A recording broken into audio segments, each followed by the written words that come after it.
Sa iba pang balita, mahigit 2,000 job seekers ang nabenepisyohan sa job fair sa Holo LGU, Mole Sulu at DMW. Patunay ng mas pinatibay na pagtutulungan para sa trabaho at oportunidad sa Sulu. Narito si Chandra Salayog para sa balita. Ang lokal na pamahalaan ng Holo, kaugnay ang Ministry of Labor and Employment o MOLE, Sulu, at ang Department of Migrant Workers o DMW Region 9 ay nagsagawa ng 2 araw na job fair noong nakaraang August 27 to 28. Binigyang diin nito ang pagtutulungan ng lokal na pamahalaan na tugunan ang mga mamamayang nangangailangan ng trabaho. Naganap ang job fair sa Holo Municipal Tennis Court.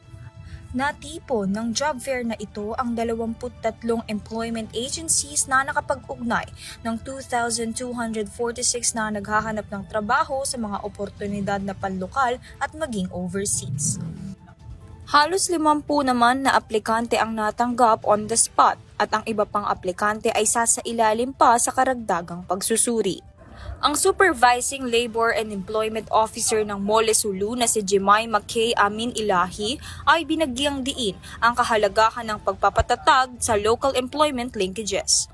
Ani pa niya, kanilang napansin na halos lahat ng mga aplikante ay nag-a-apply sa local employers at na ito ay isang patunay na mas pinipili pa ring magtrabaho ng mga mamamayan sa Sulu. Kaya naman, kailangan pa ring ipagpatuloy ang pagbibigay ng mga trabaho upang matugunan ang sitwasyon. Maganda naman ang resulta ng job fair para kay Holo Peso Officer Lincoln U. Tulawi na nagre-representa kay Mayor Edsir Q. Tan. Dagdag pa niya, ang mga bagong nagsipagtapos ay dapat sulitin ang pagkakataong ito na makakuha ng trabaho.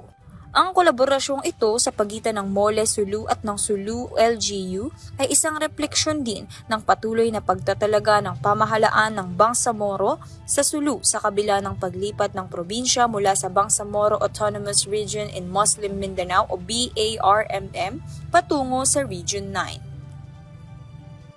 Ayon naman sa pahayag ng MOLE, ang inisyatiba ay nagsisilbi ring pundasyon upang magkaroon ng tuloy-tuloy na pagbibigay ng mga oportunidad sa trabaho. Para sa EuroTV News, Chandra Salayog, sumasaludo sa bawat Pilipino.